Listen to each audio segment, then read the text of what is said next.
Personal loans, home loans, business loans ఎలాంటి రుణాలకైనా వెంటనే ఈ నెంబర్కి కాల్ చేయండి. నమస్తే, వెల్కమ్ టు మనం టీవీ. నా పేరు వలి.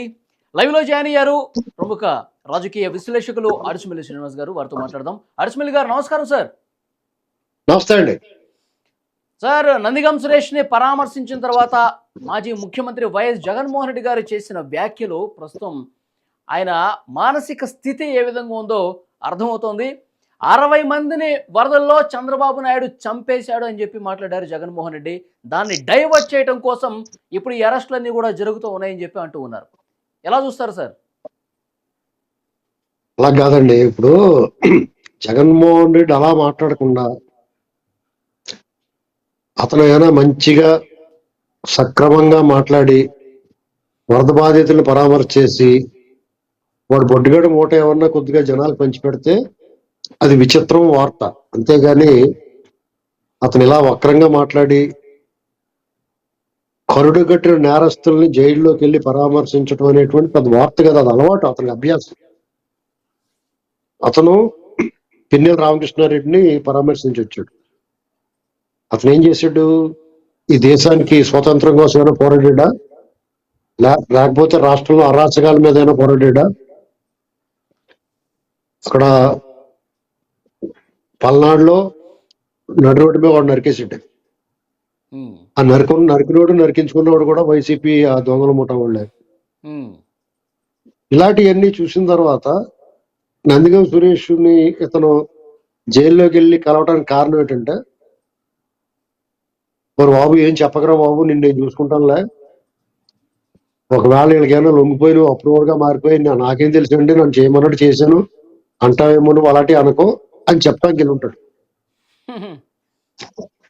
అలా చెప్పి జాగ్రత్తగా నేను మిగతాంతా నేను చూసుకుంటాను, ఏం పర్లేదు, 5 ఏళ్ళు కళ్ళు మూసి తెరిస్తే 5 ఏళ్ళు అయిపోద్ది, మళ్ళీ మనం వస్తాం అని అతను నమ్మబలికి వచ్చి ఉంటాడు. ఎందుకంటే కొన్ని వార్తలు వచ్చినాయి బయటికి.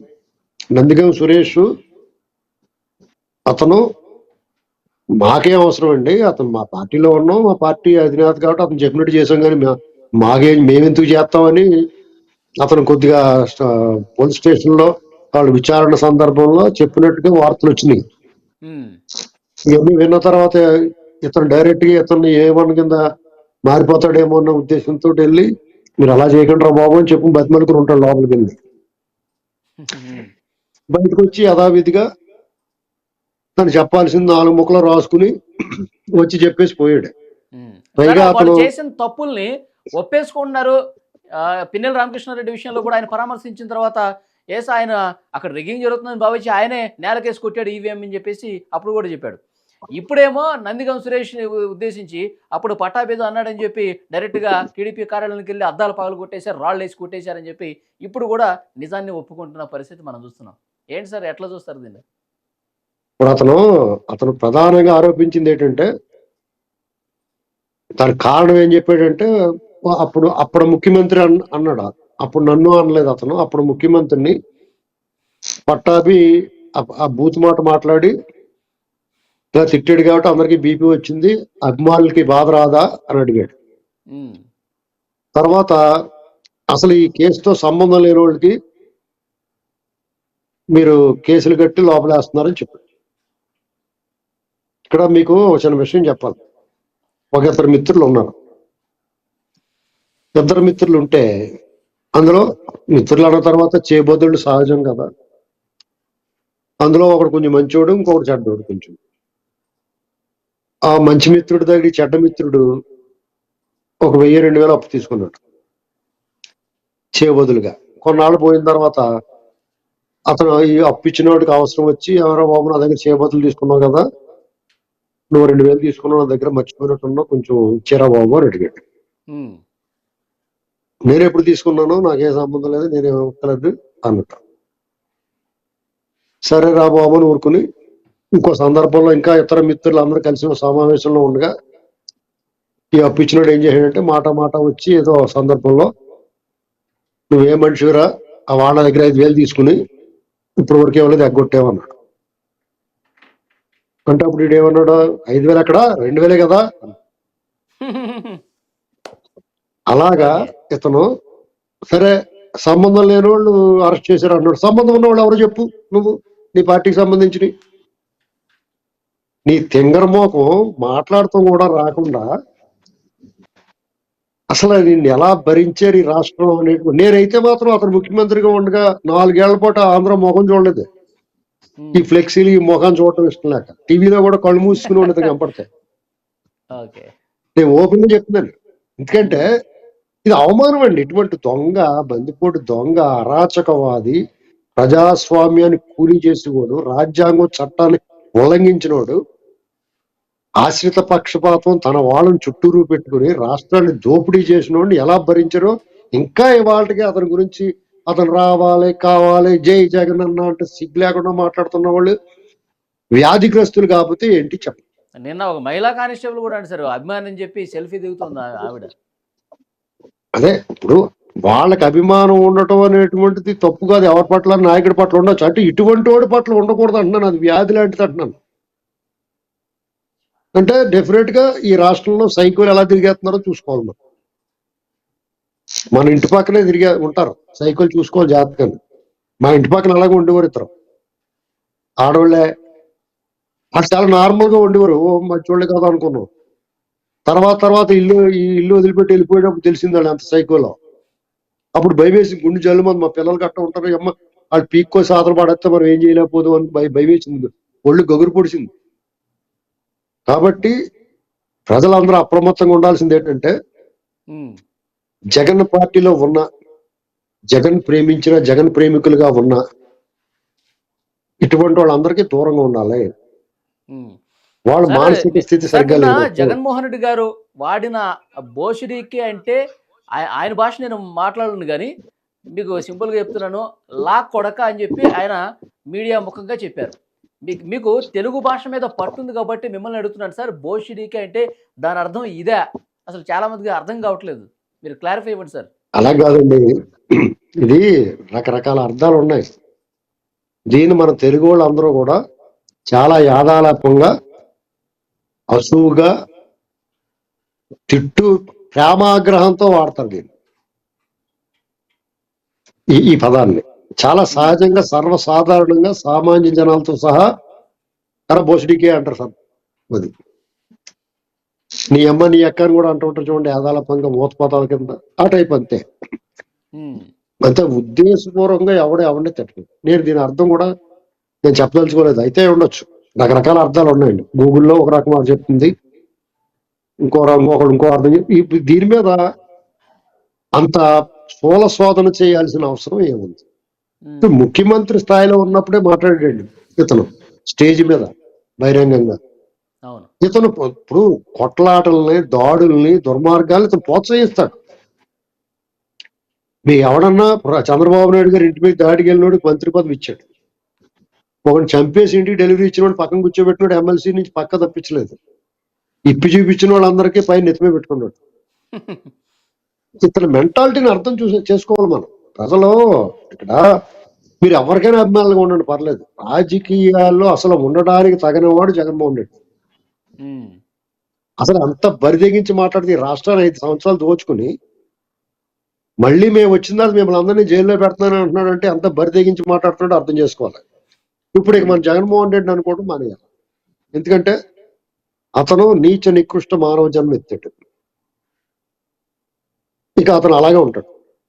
అతను అదుపు చేయాల్సిన అవసరం పని ఎవరిది?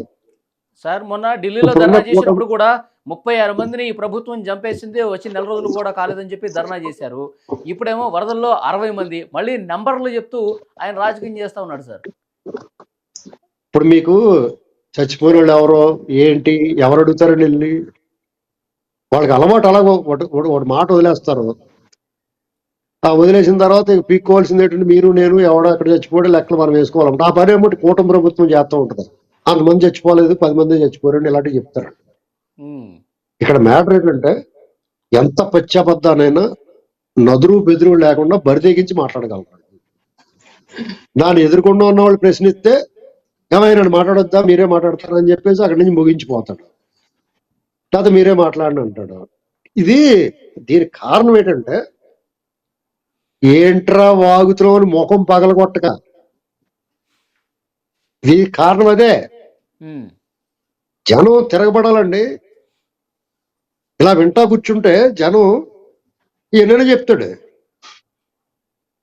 జనం ఎందుకు తిరగబడతలేదు? కానీ తిరగబడి రోజులు వస్తున్నాయి. ఎందుకు తిరగబడి రోజులు వస్తాయంటే కూటమి ప్రభుత్వం ఎప్పటికీ ఇంకా విక్టిమ్ కార్డ్ వాడుతూ ఉంది. అతను దుర్మార్గుడు, దుష్టుడు, అతను ఎలా అన్యాయం చేశాడు, రాష్ట్రాన్ని సర్వనాశనం చేశాడు అని చెప్తా ఉమ్, ఇప్పటికీ చెప్తే ఇలా పలానా తప్పులు చేశాడు, ఇంకా బోటుతో పాల్గొట్టేప్పుడు కుట్రలు చేస్తున్నాడు అని చెప్తున్నారు. నిజమే, ఖచ్చితంగా అన్ని అతను చేస్తున్నాడు. మరి అతని మీద చర్యలు అయ్యి అతను ఇంకా ఇలా బరిదెగించాడు అంటే ఇందులో ఏదో వ్యూహం ఉందా? అంటే ఇలా జనం ఎర్రికిపోయి జనం తిరగబడేదాకా చూస్తున్నారా వీళ్ళు? అప్పుడు లా అండ్ ఆర్డర్ ప్రాబ్లం రాదా? ఇలా వీళ్ళు అబద్ధాలు మాట్లాడిస్తుంటే ఇది వరకు టీడీపీ మిగతా పక్షాలు ఎన్డీఏ పక్షాలు ప్రతిపక్షంలో ఉన్నప్పుడు వాళ్ళు నిజం మాట్లాడితే కూడా నోరు నొక్కివాళ్ళు. ఇవాళ వీళ్ళంత పచ్చి అబద్ధాలు మాట్లాడుతుంటే ప్రజలు ఎంతగానో అర్థం చేసుకుంటారండి. ప్రజలు అర్థం చేసుకోవడానికి ఇప్పుడు పదే పదే ఒకే అబద్ధం చెప్తే ఉమ్, మీరు ఒక గత అనుభవాన్ని దృష్టిలో పెట్టుకోవాలి. ఈ కూటమి ప్రభుత్వం టీడీపీ ప్రత్యక్షంగా అనుభవించింది. పింక్ డైమండ్ కానీ 36 మంది కమిటీ ఎస్పీలు కానీ చంద్రబాబు నాయుడు గారు నారాసుర రక్త చరిత్ర బాబాయ్ మర్డర్ కేసు విషయంలో కానీ కోడిగత్తి విషయంలో కానీ ఇంకా అనేక విషయాల్లో ఉమ్, మినరల్ వాటర్ 1000 రూపాయలు ఇటు కొనుక్కున్నారు. ఇలా రకరకాలుగా దుష్ప్రచారం చేసి దాన్ని పదే పదే ప్రచారం చేశారు. ఉమ్, మరి అది ప్రజలు ఎంతో కొంత ప్రభావం చూపించలేదా? కాబట్టి దుష్ప్రచారాల మీద ప్రజల్ని భావోద్వేగాల్ని మనోభావాలను దెబ్బతీసే విధంగా మాట్లాడుతుంటే ఎందుకు ఉపేక్షిస్తున్నారు? ఈ పోలీసు యంత్రాంగం వైఫల్యం కొట్టొచ్చినట్టు కనపడుతుంది. రాష్ట్ర హోంశాఖ వైఫల్యం స్పష్టంగా తెలుస్తా ఉంది. ఉమ్, ఎందుకంటే పెన్నెల్లి రామకృష్ణారెడ్డి తమ్ముడు ఇంకా దొరకడు. ఉమ్, వీళ్ళు నోటికి వచ్చినట్టు మాట్లాడుతున్న వాళ్ళు ఈ బోటు కేసు విషయంలో, బోట్ల విషయంలో వీళ్ళని ఇంకా అరెస్ట్ చేయలేదు. ఎవరిని జగన్మోహన్ రెడ్డికి నోటీసులు ఇవ్వలేదు. నువ్వు రా కూర్చో మాట్లాడి సమాధానం చెప్పలేదు. ఉమ్, అతను పాస్పోర్ట్ తీసుకుంటే ఇక్కడ హైకోర్టులో అతనికి వెసులుబాటు ఇస్తే ఆ తీర్పు మీద సుప్రీంకోర్టుకి వెళ్ళి ఎందుకు సవాల్ చేయలేదండి వీళ్ళు?